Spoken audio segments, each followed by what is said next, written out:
Non veg சமையல் சொந்தங்களுக்கு வணக்கம். இன்றைக்கி வாய்க்கு ருசியான சூப்பரான போண்டா தான் செய்ய போகிறோம். இந்த மாதிரி போண்டா பார்த்திங்கன்னா டீ கடைகளில் கூட கிடைக்காது. அப்படி ஒரு வித்தியாசமான மெத்தடில் இன்றைக்கி நம்ம ரெடி பண்ணியிருக்கிறோம். வெளியில் நல்ல மொறு மொறுன்னு உள்ளே நல்லா பூ போல் சாஃப்டாக இருக்கும். அதை விட முக்கியம், இந்த போண்டா எண்ணெயும் குடிக்காது. அப்படிப்பட்ட போண்டாவை எப்படி செய்யலான்னு வாங்க பார்ப்போம். இவ்வளோ எடுத்து வச்சுட்டோம். இதில் ஒரு 2 வெங்காயம், பெரிய வெங்காயம் எடுத்து நல்லா பொடிசாக கட் பண்ணி வச்சுருக்கோம். அதை நம்ம உள்ளே சேர்த்துடலாம். காரத்துக்கு பச்சை மிளகா தேவைக்கு தகுந்தாப்புல சேர்த்துக்கோங்க. நான் ஒரு 5 மிளகாய் நல்லா பொடிசாக கட் பண்ணி வச்சுருக்கேன்.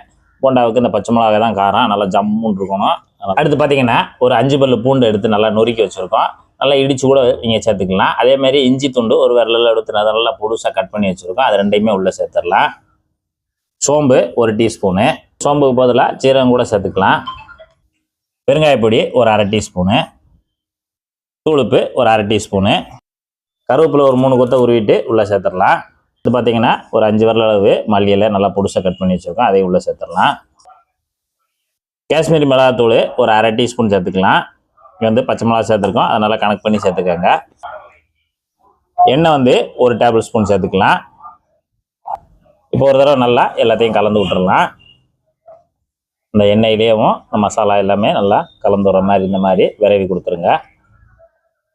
இப்போ நல்லா இந்த அளவுக்கு விரவி முடித்த உடனே இப்போ இது மேலே ஒரு 1/2 கப்பு கடலை மாவு, அடுத்த 1/2 கப்பு மைதா மாவு.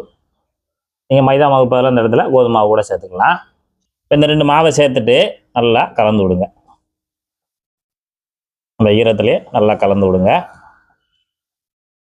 இப்போ நல்லா விரவியாச்சு. இந்த அளவுக்கு விரவி முடித்த உடனே இப்போ அடுத்து 2 கப்பு இட்லி மாவு ஊற்ற போகிறோம். இப்போ நம்ம வீட்டில் இட்லி ஊற்றுற கண்டிஷனில் வச்சுருப்போம்ல, அந்த மாவு தான் 2 கப்பு 1 ஊற்றிருக்கேன். அதாவது புளிச்ச மாவு தான் ஊற்றணும், புளிக்காத மாவு ஊற்றிடாதீங்க. இப்போ 2 கப்பு ஊற்றியாச்சு. கடைசியாக இட்லி மாவு சேர்த்துட்டு இப்போ நல்லா பிசைஞ்சு விடுங்க. நல்லா இது போல் நல்லா பிசைஞ்சு விடுங்க.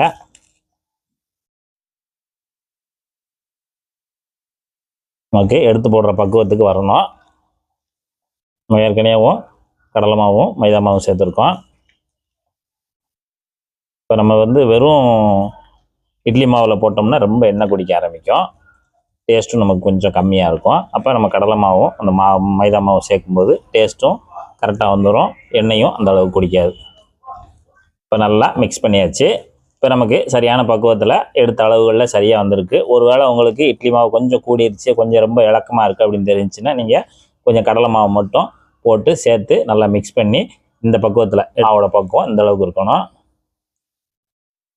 அடுத்து இந்த கடாயில் தேவையான அளவு எண்ணெய் சேர்த்துட்டு எண்ணெய் நல்லா சூடாகிடணும். சூடான பிறகு அடுப்பு மீடியத்தில் வச்சுக்கோங்க. இப்போ நம்ம போண்டா மாவு ரெடியாக இருக்குது. நல்லா கையில் தண்ணியை லேசாக நனைச்சிட்டு உதறிட்டு கொஞ்சமாக எடுங்க மாவு. இப்படி கொஞ்சமாக எடுத்துகிட்டு அப்படி மெதுவாக கொண்டு பெருவரலிட்டு அப்படியே தட்டி விட்ருங்க. இதே போல் எண்ணெயோட சூடுக்கு தகுந்தாப்புலையும் எண்ணெயோட அளவுக்கு தகுந்தாப்புலையும் நீங்கள் சின்ன சின்ன போண்டாக்களாகவும் அப்படியே உருட்டி எடுத்து போட்டுருங்க. சூடு ரொம்ப கம்மியாக வச்சு போட்டிங்கன்னா நமக்கு போண்டா நல்லா உப்பி வராது. ரெண்டாவது எண்ணெய் குடிக்க ஆரம்பிச்சிடும். அதனால் கரெக்டான சூடு அளவில் வச்சு போடுங்க நம்ம சொன்ன மெத்தடில். இப்போ நம்ம உள்ளே போட்டாச்சு. இப்போ புரட்டி விட்டுக்கலாம். பார்த்திங்கன்னா லேஸ் அந்த மாதிரி செவந்து வரும். அந்த சமயத்தில் எல்லாத்தையுமே நம்ம திருப்பி விட்டுக்கலாம். போண்டான்றதால நமக்கு உருண்டுக்கிட்டே தான் வரும். இப்போ இந்த மாதிரி ஜல்லிக்கரண்டியை வச்சுட்டு நல்லா சுற்றி விடுங்க. எண்ணெயிலே சுற்றி விடுங்க. எல்லா பக்கமும் நல்லா அதுவாக புரண்டு நல்லா வடை வந்துடும். நமக்கு ஒரு 4 நிமிஷம் ஆச்சு. நல்லா அந்த அளவுக்கு ப்ரௌனாக வந்துடணும். அவ்வளோதான். மேலே நல்லா மொறுன்னு ரெடியாகும். உள்ள வரைக்கும் நல்லா வெந்து வரும். இந்த மாதிரி நல்லா செவந்து வந்த உடனே எடுத்துடலாம்.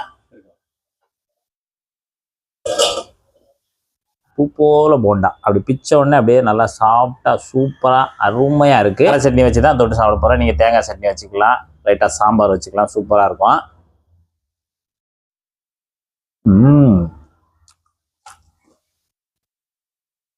இதே மெத்தடில் இதே ஃபாலோ பண்ணி நீங்கள் ஒரு சூப்பரான போண்டா செய்து சாப்பிட்டீங்கன்னா சூப்பராக இருக்கும். செய்து சாப்பிட்டு பார்த்துட்டு எப்படி வந்தன்றதை மறக்காமல் கமெண்ட்டில் சொல்லுங்கள். நன்றி, வணக்கம்.